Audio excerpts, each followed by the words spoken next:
I need the glasses. Aloha and good evening. My name is Angela Nolan, and it's a privilege and an honor to be here tonight to honor two incredible medical professionals for their commitment, dedication, and tireless efforts in support of Susan G. Komen Hawaii's mission. When I was first asked to deliver the message of courage, I was overrun with joy and excitement, immediately followed by a feeling of wondering how my story is any different, special, or better than the countless other women who've been impacted by breast cancer. I asked myself whether my story would be compelling enough to rise to the occasion of such a prestigious event. And then I realized any woman that has been impacted or diagnosed with breast cancer has a story to tell, and this is mine. I, like many of you, share a lot of similarities. I actually was born in India and moved to Northern Virginia at the age of 3 months. I grew up in a loving home with supportive parents and led a fairly decent and privileged lifestyle.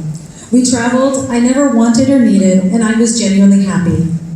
I went to a great college and followed my teenage aspirations of a career in the hospitality industry one day.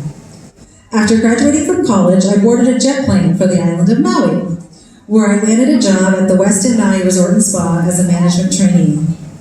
Life was good. In short order, I was making my mark, moving up the leadership ranks, and I couldn't have been happier. Then one day, a mysterious lump appeared on my left neck, which I dismissed as swollen glands. After some time, I realized it wasn't just a cold, and after doctor's visits and a surgical biopsy to remove some lymph nodes, I was diagnosed with Hodgkin's lymphoma at 25 years old. I still remember when the doctor said that it could either be a bad infection or carcinoma. I thought to myself, what's carcinoma? And no, I didn't lead a sheltered childhood. I had just never been exposed to cancer in my family.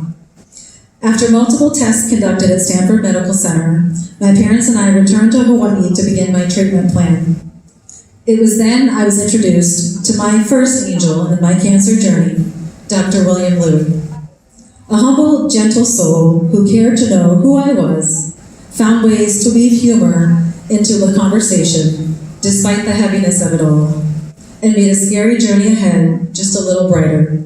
He was and continues to be a gift to my family and I. After 8 treatments and 8 weeks of aggressive chemotherapy known as the Stanford 5 and exactly 18 days of radiation, I proudly and excitedly concluded my treatment at the Queen's Radiology Department on May 18, 2001. Amidst all the excitement, though, I remember the words of my radiation oncologist saying, "Congratulations, Angela. You know we're going to keep a close eye on you for some time. Well, probably for the rest of your life. But in about 15 years, we'll look for early signs of breast cancer." While I heard his words, I didn't let that timeline define me, limit me, or set me back in any way. During the course of the next 15 years, I married my husband, Fernando. We traveled, had a beautiful son, Zane, in 2012, and I worked tirelessly to elevate my career in the hospitality industry. I did my best to live life to its fullest, with gratitude and a renewed appreciation for life. Shortly after turning 40 in July 2015, I had a routine visit with Dr. Louie. While it had been some years since I had seen him for a checkup, he reminded me now, it's time for your first mammogram. In March 2016, I had that first mammogram, and for me, I'd always led my life as glass half full. And for that reason, I assumed that that first mammogram would have been a non-event. Unfortunately, it was not. The dreaded phone call and follow-up letter ensued, requesting more testing and a core needle biopsy on the right side. It was determined shortly thereafter to be lobular carcinoma in situ. Flashbacks of those words of my rad-onc were beginning to surface, or were they? It was at this time I was introduced to my second angel, Dr. Kathleen Ma. I felt connected to her almost immediately. She had a calm spirit and a genuineness and a demeanor that put me at ease. She sought to understand who I was and spoke from a professional yet personal heart. I entrusted her completely. After a few more consultations, we determined a lumpectomy was the route to go, and so we did. Given that it was in situ, we know no further follow-up ensued after the surgery. Over the coming years, I proceeded with routine mammograms and MRIs until June 2019. The results of that mammogram showed an abnormal collection of cells identified now on the left side, later diagnosed as atypia. As if one surgery wasn't enough, Dr. Ma and I decided on a lumpectomy again, and back to same-day surgery we went. As you can imagine, by that point, we were becoming friends. While none of these diagnoses were cancer, it was becoming too often and certainly too close for comfort. I'll fast forward now one last time for the reason that I stand here today. At the end of 2021 and the start of 2022, I was diagnosed with invasive lobular carcinoma on the right and invasive ductal carcinoma on the left. While both caught early, this time it was cancer. The daunting reality of the words of my radiation oncologist from May 18, 2001 had actually come to fruition. In those initial moments, it was surreal, overwhelming, and unbelievable. Who has different breast cancers at the same time? Many things crossed my mind at the time of this most recent diagnosis. The first was thinking that I had already punched my cancer ticket once in life, hadn't I? Wasn't Hodgkin's lymphoma enough?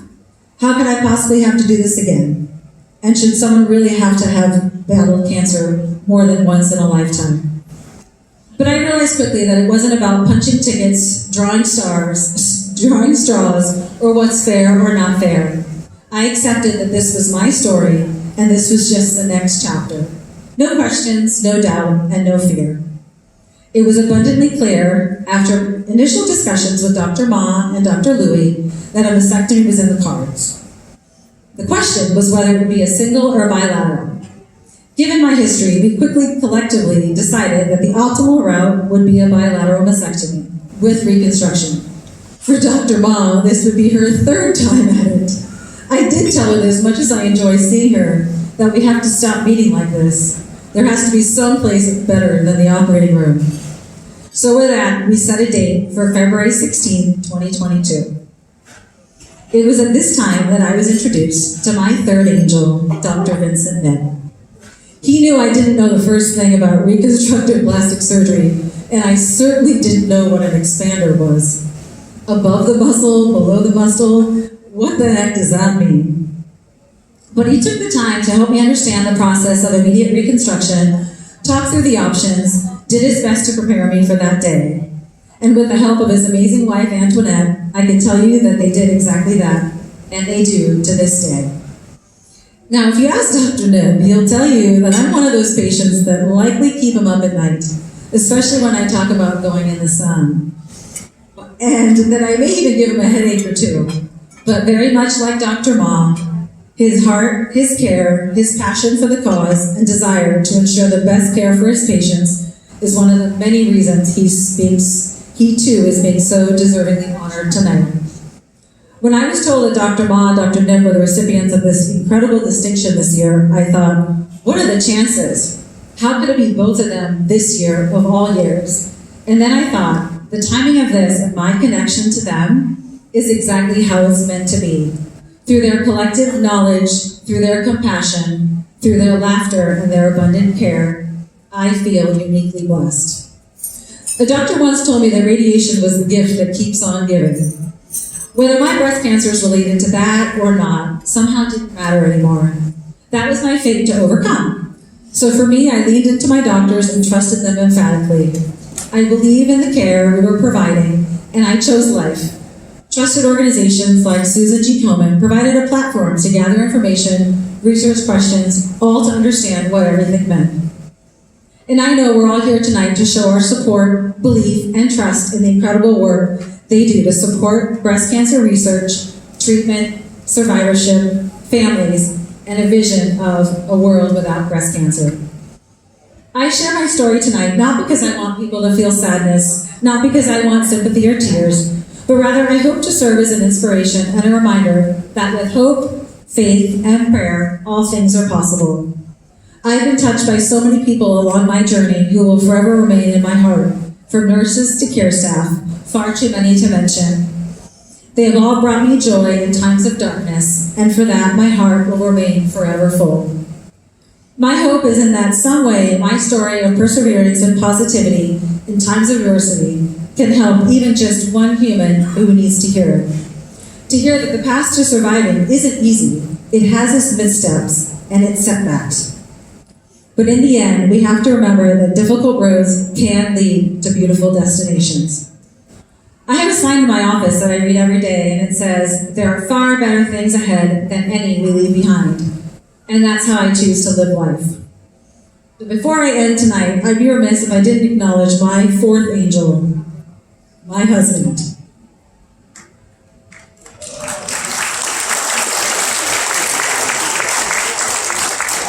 For his unwavering love, support, compassion, and sweet spirit. From the first diagnosis in the year 2000, when we were merely dating, to today. Honey, I know it always hasn't been easy, but I know God put you in my life for a reason, and I love you beyond measure.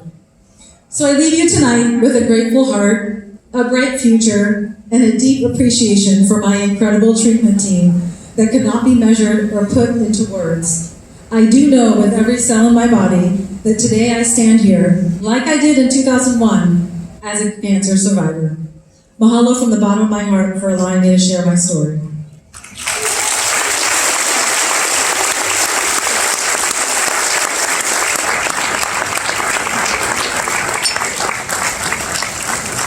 Thank you so much for sharing.